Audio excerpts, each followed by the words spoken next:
Ladies and gentlemen, you are listening to the Pranzata podcast. I am your host, Andrea Pranzatelli, and this is episode number 30 on my podcast.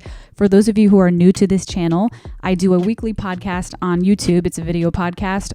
Typically, I like to interview local comedians, musicians, and different types of artists and entrepreneurs in the New Jersey, New York, and Philadelphia area.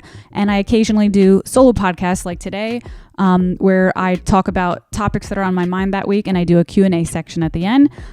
So if you're into that kind of thing, don't forget to hit subscribe, don't forget to hit like, and don't forget to comment on anything that I talk about throughout the podcast. I'm open to friendly debate, so leave your comments below. Like if I say something that resonates with you, add to the conversation. If I say something that doesn't jive with you, you can also add to the conversation that way. But anyways, let's get right into it. So I had mentioned on last week's podcast, 2 weeks ago, I was like, I'm going to have guests booked every single week all the way up to December. So the reason I'm doing a solo podcast this week is because I had to reschedule this week's podcast guest because he was supposed to come on Wednesday, and then I had a last minute gig opportunity that I was not going to refuse. So I rescheduled with him. I got a chance to work with Sarah Tolamash. She's a comedian in New York City, and I'm like a huge fan of her and her work and like her whole clique of like comedians that she's in as well. Like she's Joe List's wife. She's like friends with Sam Morril and Mark Norman, all those cats over there. So I was like, yeah, I'm not going to turn down an opportunity to work with Sarah Tolamash. Like this guest is going to have to come back a different day. So this is an impromptu solo podcast episode. So let's get right into it. I have 4 questions. I actually got I got 15 questions this week, but I'm going to save some of those questions for the next solo episode so that, we can keep this episode a little shorter today. So let's go right into it. Number 1. Question number 1 is from Unfolding Mind. They ask me, how different is music and comedy? How different is the process of music and comedy, and was it easy to adjust to? So what they mean by that, for those of you who are new here, is that I am, but I started as a musician, so used to be, currently still a musician, and then I decided to add on comedy later in life, meaning like a year ago. And so what they're asking me is like the process of, when they say the process, I think they mean like the process of getting better and the process of like pursuing it and everything like that. Interesting question, because this has been on my mind a lot this week. When I first started adding in comedy, like about a year ago, for a while, like really up until pretty recently, I sort of had anxiety about it. Like I was like, oh my God, is this too much? Like, am I fucking up my life? Like at some point, am I going to have to just pick one and stick with it? I had a lot of like anxiety about it because it was like a weird thing, because it was like my heart is with music and my heart is with comedy, and it's like I know my life would be a lot easier, I guess you could say, if I just like picked one, but I just couldn't. Like I just loved them both, and I definitely had like a lot of self-doubt and questions like, fuck, like what do I do? Like, because I really am passionate about both music and comedy. But recently, so over the past few months, I've been very like, I've noticed like a big boost in my productivity. And if anyone wants to know about that, I'll probably do that in like a separate episode, like a productivity, like schedule type of thing. So I'm not going to get into too much detail about that right now, but long story short, I got really fucking organized in my life because I felt overwhelmed with like music and comedy and all these, all of life's things coming your way, like bills and whatever, all that shit. So I was like, I need to grab this shit by the fucking balls and figure this out, because I'm not dumping comedy or music. So we got to figure this out. And I got a calendar, I got an agenda, and I was like, every single week my schedule is paved out for me now. Like I'm doing this, I'm doing this, I'm doing this, and I stick to a routine. Changed my fucking life just by like getting an agenda, and just like by an agenda, I mean like literally like those things you used to have in high school, like a written agenda with a calendar in it. And like I made sure that each day was like, I got one where each day was huge so I could write a lot in each day. Life changing. Literally, I like my productivity has been insanely, like, I don't have any statistics, but I can feel a lot. I feel like I'm getting so much more done now just by writing out my plans. But anyways, that's like a whole nother thing. What I'm trying to say is, in the past, I had that opinion of like feeling overwhelmed by both processes. And then lately, since I've been kind of like getting my shit together in that, like scheduling wise, I've noticed that they really help each other. And like, I don't feel overwhelmed anymore about it. Cause it's like, every time I spend the time to write music, it helps me write comedy. And every time I spend the time to write comedy, it helps me write music. And I started noticing that by just like sitting down and writing every single day. And I don't know the science of it. Like, I don't know which neural pathways are being accessed when you write each one, but I know they have to be like probably the same ones, because it's insane how like just by taking that little time each day to like put in the effort, like, okay, I'm going to write a song for 20 minutes and then I'm going to flip to comedy and write comedy for 20 minutes. It's like every day it just becomes easier and easier. And I start to notice the relationship between the two. It's like the more clever and witty I become as a comedian, the more clever and witty I become as a songwriter, you know? So it's like, it's actually, the process is really helping me. Doing both is helping both processes. Is that like the plural, whatever? And from a performance aspect, I've been noticing an enormous relationship as well. Because like I've been talking to a lot of friends lately about like asking for their advice on certain things. And I've been hearing like references in comedy that I'm like, oh my God, they say the same thing in music, and vice versa. Like I've been hearing references in music where I'm like, oh my God, they say the same thing in comedy. Like, so for example, I'll just give you like a more concrete example. One of my friends was like, I had called him and I was like, hey dude, I need to ask your opinion on something. I've been getting offered like wedding gigs and as a musician, meaning, and I have mixed feelings about it, because like on one hand it's good money, but on the other hand it's like not really what I want to do with music. Like I don't want to be a wedding singer, you know? Like if I follow, you know, more music, I want it to be a more creative process, which unfortunately doesn't really pay the bills. But what he had told me was like, he was like, dude, that was my mindset going into it. He's like, but once I realized that, basically to sum up what he said, he was like, getting on stage and performing music that I hate actually helps me perform music that I love, because I don't care as much about the music, so I can really just focus on like my stage presence and my performance, and I can command the energy like from the audience. And I'm just like, whoa, like a fucking light went off in my brain, and I was like, that's exactly what they fucking say about comedy. Like, let me relate this back to comedy. So it's like, in comedy, there's like an argument amongst comedians. Like some are like, you have to write clean material even if you're a raunchy comedian, because it really just makes you become a better comedian, that you can attack both areas like a fucking pro, you know? So for example, if you get offered a gig and they're like, hey, I'm going to pay you X amount of dollars to play this, by the way, they say play in comedy too. I find it weird because like I'm used to musicians saying that, but apparently in comedy they just say play. Like, hey, like, anyways, like, hey, I'm offering you whatever, $500 to play this gig as a comedian, but it's a corporate gig. You're not allowed to curse. So some comedians might step in there and be like, oh my God, like, I'm a raunchy comedian. Fuck you. I'm going to be me. I'm not going to let money destroy my fucking voice. And then another comedian might step in and say like, no, but if you can do that, you're going to learn so much. And then you're going to go back to your raunchy comedy a whole different person with a whole new perspective. So it's like, oh, it's kind of making the hair, like it's making the hairs on my arms stand up just like thinking about it. Cause it's just like the relationship between the process of being a musician and the process of being a comedian. There's so many parallels.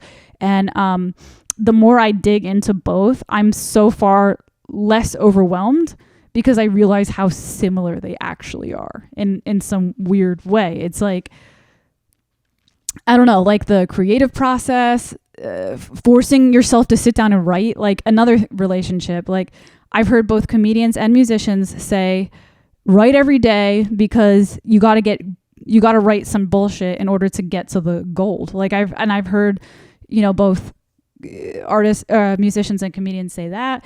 And also I had a podcast guest and he was like, talking about basketball. And he was like, my basketball coach told me that practice doesn't make perfect. Practice doesn't make perfect. Perfect practice makes perfect. And he applied that back to comedy. And I was like, they say the same thing in music. They say perfect practice makes perfect, not just practice. And it was like basketball, music, and comedy like all had that same exact relationship. So it's like crazy. I think the process of getting good at things is pretty similar amongst other fields. Like not just comedy, not just music, not just basketball, just like anything. I feel like there are probably some concrete pathways to get good at something, and like they all relate. Like again, going back to the practice makes perfect. Like the way you apply that to comedy would be like every time you go up and do an open mic as a comedian, you don't just go up with no plan. You have to like go up with a concrete plan. Like, okay, I'm going to do an open mic today. Today, my focus is going to be to memorize my material. Okay, do another open mic the next day. Today, my focus is going to be to make eye contact with the audience. So like, again, it's like, you don't just go up and that's how you get better. You go in with a concrete plan. Same thing with music. It's like, as a musician, if you want to get better, you don't just sit down and practice the same fucking thing. Like you go in and say, okay, I'm going to practice it twice as slow today so I can focus on getting a steady beat. And then tomorrow, okay, now I'm going to practice memorizing my notes. You know what I mean? So it's like, wow, it's like fucking, I got really like into a lot of side tangents with this question because I'm happy they asked me this question because it's like, I'm pretty passionate about this right now because it's like it's like, it's connecting so many fucking dots in my brain, like getting involved in both these processes. I think that's how you say that. I'm not sure. Anyways, so to sum it up in short answers, is it easy to, well, I didn't really answer the question. The question is it easy to adjust to? I would say at first, no, because of what I said, I felt overwhelmed. But as I get into it, yes, it's really beneficial for me to be doing both, I feel. Okay, next. Kevin Von Esper asks me, it's kind of like it's almost like the same question a little bit, but phrased a little differently. It's a different question. He says, do you ever mix comedy and music? So many people have been asking me that, like, are you going to write musical comedy? Like, why don't you get your piano on stage? I might try something else like that eventually. And I might try something out like that eventually. I've even had somebody say like, I think this is your ticket to success. Like if you can somehow merge this, because then you're going to stand out. It's a complicated answer, but I think my short answer to that would be like, I don't necessarily love musical comedy. I don't dislike it. And don't get me wrong, I actually really enjoy Bo Burnham. And I like Flight of the Conchords. I love Flight of the Conchords. So I shouldn't say like I don't love it, because I do love it, but I am passionate about stand-up comedy. So I love musical comedy, but I'm not like obsessed with it and passionate about it. I just really enjoy it. But like stand-up comedy, I'm very passionate about. I can like geek out on comedians like specials for hours. Can't necessarily do that with musical comedy such as like Bo Burnham. Those are things that like I do once in a while, but like it's not like an everyday thing that I think about. So I don't know. Short answer to that is like, yes, it would be good for me to do that. But like I said, I'm not like super passionate. I'm super passionate about stand-up. I'm super passionate about playing piano, and I'm super passionate about stand-up as separate entities. I don't feel super passionate about them as a combined entity. But that's not to say at some point I won't try one song. Like woven into a stand-up set, I probably will do that at some point. But right now, it's definitely not my main focus. Like I'm definitely focusing on writing stand-up and writing original songs. So as separate entities. So for now, no. For now, I'm not really planning to mix it. Again, I'm just gonna like try something out eventually. I'm not like obsessing over it. Okay, I have 2 questions left. Neo just joined. I don't know if you guys could see him. Come up. Next question is by NNP. I'm not going to give you their whole handle. It's too complicated. But Natalie, my friend Natalie, she said, ooh, this is a tough question. Oh, look, Neo joined. She asks me, when should you decide to have kids? That's a complicated question. It's a question that comes up a lot for me because I am in my 30s now. So it's a question that I have to think about. It's a question that like family and friends ask me. Oh, you're going to have kids, you know, because I'm getting to that age where it is something I have to start thinking about. But your question is, when should anybody decide to start having kids? In my opinion, everybody's path is different, you know? So I can really only speak like for myself. Me personally, I like kids. I actually do. I actually do. I say that like you wouldn't expect it. No, I do though. Like at one point, I would say in my younger 20s, like I had like baby fever. Like I for some reason my body like really wanted to have a kid. Like I was like, I would see babies and be like, oh my God, I want one. It was very like biological. Like my body was just trying to do it. Now in my 30s, I occasionally get those feelings, but it's usually when I'm ovulating. So when I have to like intellectually think about it, my answer for me personally, this is just for me personally. This doesn't apply to anyone else. This is kind of something that everyone has to think about for themselves. But the way I see it is like, I do think I would be a good mother, but I know that I'm a very like career driven person, and I know that it would not be fair for my child. It wouldn't be fair for me to have a kid. It wouldn't be fair for me to have a kid, because I know myself, and I know I would be more focused on myself and my goals and my career, and the child would feel neglected, and I don't have the financial means to like hire a nanny, at least not right now. So it's like, for me personally, I may decide to have kids if I feel like fulfilled in my career. And that doesn't mean like I've reached all my career goals, because there are a lot of people who have kids along their career. Like that's a possibility. I don't think that's impossible. But like in order for me to have kids on my career path, it would have to be in a place where I was financially stable enough to do it, and that I was making money. I was making my income solely off of my craft and not my day job, which is teaching music, which is like technically kind of my craft, but you know what I mean? Like as a performer, like my goal is to eventually find a way to make a living as a full-time performer, you know, whether that be as a comedian or making money on my podcast, whatever. I would have to be in that place where I was like making money as a performer, and I wouldn't have to be like at the max of my career, but I'd have to be comfortable enough to know that like, okay, I'm really on a good flow right now. And that I know that like, I don't have to put as much grind into it at this point because I have a flow. Like now people just want me to perform. I don't have to like hustle like crazy. Like I have a whole team of people helping me, like that kind of thing, you know? And I would have to have a husband who is on the same page, like a husband who could help me. So for me, the answer is like when I'm ready. and I feel like that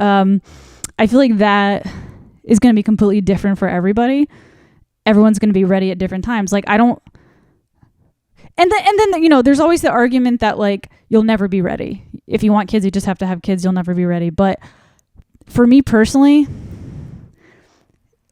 I don't think I'll ever be ready. And because of that, I'll be honest, I don't think I will have kids, because, I have to make sure my career goals are met first, like, or at least to a certain comfortability. And if they're not, it just wouldn't be fair to the kid. I wouldn't give the kid the time or attention it needed, and I would be miserable. Like, I would be making way too much of a sacrifice for myself that I'm unwilling to make. You know, as selfish as that sounds, I know myself and I know who I am.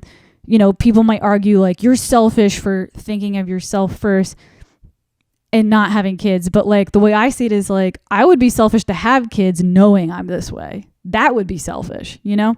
So that's a complicated question that like, it's not going to be one answer for everybody. Like, for some people, their goal is to have a kid. Like, that's their goal. Like, that's their dream, you know? And there's no dream hating, by the way, on here. I feel like some people have like, either you're an artist who lives for passion or you're a piece of shit, like, normal person. I don't believe that. I think both lifestyles are full of passion and joy. It really depends what's in your heart and like what resonates with your soul. So if having kids is like your passion and that's something that really speaks to your soul, then like, I would say have kids. I would say getting ready is going to look a lot different for me, you know? So I don't know. Long story short, I probably am not going to have kids because I'm pursuing a career kind of like later in life. So that means by the time I'm ready, I'll probably be too old to have kids. And in that case, I would either adopt, like in my 50s, to be honest, or just not have kids at all. So I don't know. That question's too complicated. Like, it's going to be on an individual basis, you know? It's not like a one size fits all type of answer. Okay, last question. And this is someone asked me to remain anonymous, for them to remain anonymous. So I'm not going to say their name, but they asked me if all your resources have been exhausted, do you strip or have sex for money? This is actually I'm going to actually sit back with this. This is actually an interesting question because it's actually also a question that's been on my mind, not because I'm thinking of doing it, but because I started listening to this podcaster and it ended up being one of my favorite podcasts. And it's funny because I can't think of her name right now. Holly Randall. Okay, so if you guys haven't heard of her and you're interested in this type of thing, you should check her out. It's called Holly Randall Unfiltered. Neo just fell off the chair. Holly Randall Unfiltered. And she's a podcaster that interviews porn stars. And it came up in my feed one time, like just by coincidence for some reason. I don't know why the algorithm targeted me, but I have a pretty good idea of why they could have. But it came up in my feed and I just like clicked on it out of curiosity because who wouldn't?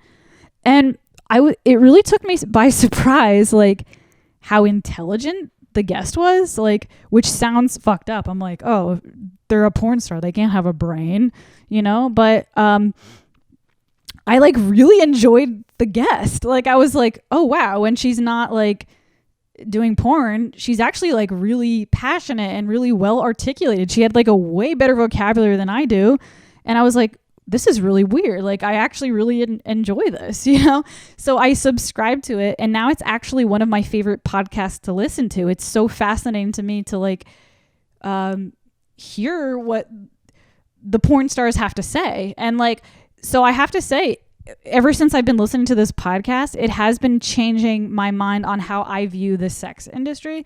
Like, I used to have like stigmas about it or whatever. And by the way, I actually even had I had an OnlyFans girl on my podcast. So you might want to look for that. I think if you just like Google Pranzata OnlyFans, you're not going to find me on OnlyFans, but you're going to, if you go to YouTube and you just, first of all, you could either scroll down through my episodes, but if that takes too long, literally just like later search in Pranzata OnlyFans and my guests will probably pop up that way.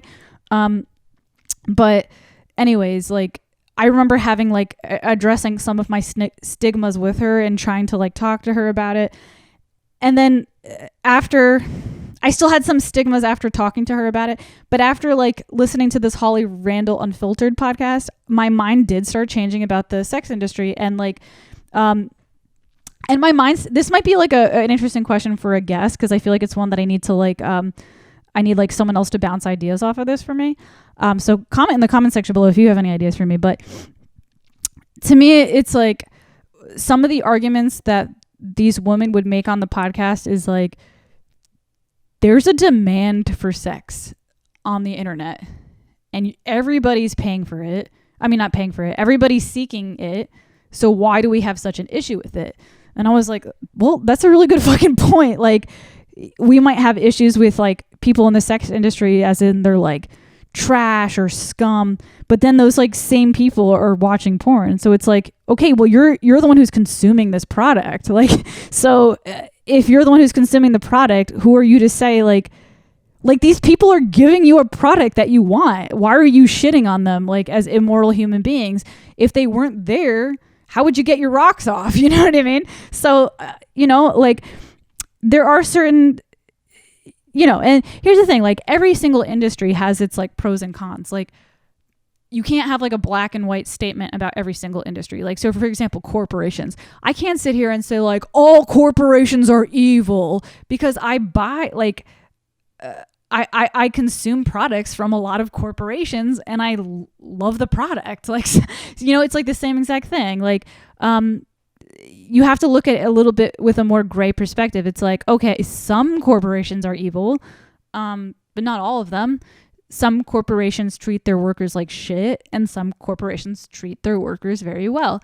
Same thing applies to the sex industry. It's like, okay, there is some bullshit in the sex industry. Like, there are some women who are in it for the drug, like for money for drugs or whatever. That does exist. Or human trafficking, like I'm sure that exists. But there are also some porn productions that are very ethical, that treat the women very well. And that sometimes they even have like female producers filming, like, you know what I mean? Like sometimes they even have like the whole team is female except for the male talent. But like, by the way, I got that from the podcast. They call it the talent, the porn star. So it's like, sometimes the male talent is there obviously, but like, I mean, like to think that this is like a piece of shit and demeaning to women, but it's like, but it's employing a lot of women, and in the right like situation, it's a complicated answer. So I feel like I'm going to like recycle this question to one of my podcast guests coming up, because I think this would be a great question. But it's like, my mind does go back and forth with it, because like I'm saying all this, but at the same time I'm like, but I would never do it. So it's like well, if I have a problem with doing it, then I don't know, I wouldn't do it, but I don't, after like becoming a listener of this podcast, I wouldn't, the Holly Randall Unfiltered podcast, I don't necessarily feel like I wouldn't judge anybody who does it anymore, who sells their body for money. And in any kind of way, you know what I mean? Like legally through the porn industry, stripping, that's legal. I guess like being a prostitute is illegal, but that's actually something they talk about on the podcast. Like they list like the pros and cons of like legalizing prostitution. And it's kind of an interesting question to talk about, like a debate to have. It's like, what would happen if you legalize prostitution? Like, would it actually, there might actually be less crime involved, because like, well, now if it's legalized, you can actually have like standards like as official companies, as opposed to being this like underground thing with all this like violence and stuff like that, I mean, and again, it's complicated. So that's not to say if prostitution was legalized, that's not to say that there still wouldn't be underground prostitution rings and stuff existing. But who knows? You know what I mean? Like if prostitution was legalized, maybe there would be less of a demand for that in the underground market, and then like for illegal things to happen, because there would be more work opportunities for people who wanted to pursue this type of work in an ethical way, So I don't necessarily think that selling your body, stripping, or having sex is a bad thing. I wouldn't do it personally, and not necessarily because I think it's a bad thing, but because I think society views it as a bad thing, and I'm not brave enough to like, I don't feel like I would be brave enough to like deal with the stress of taking on society's views. Like I feel like people like my family or certain people would shame me, for doing something like that. But if I was a woman who didn't feel sensitive in that kind of way, like I really just didn't give a shit what people thought, maybe I would. And it would certainly give me the money to pursue my passion, So I don't know, complicated question, but it's a really good question. Let me know what you guys think in the comment section below. Is there something unethical about selling your body for sex? What do you guys think? I'm totally curious about that. It's like a bigger conversation to have. But anyways, that's it for today. I wanted to keep this podcast a little bit on the shorter side today, but that's it. I hope you guys enjoyed yourself. Again, this is the Pranzata podcast. Don't forget to hit subscribe, like, and comment on anything during the podcast episode. I had a lot of fun today, and I will see you back next week for a guest that will be coming. Have a good day. Bye.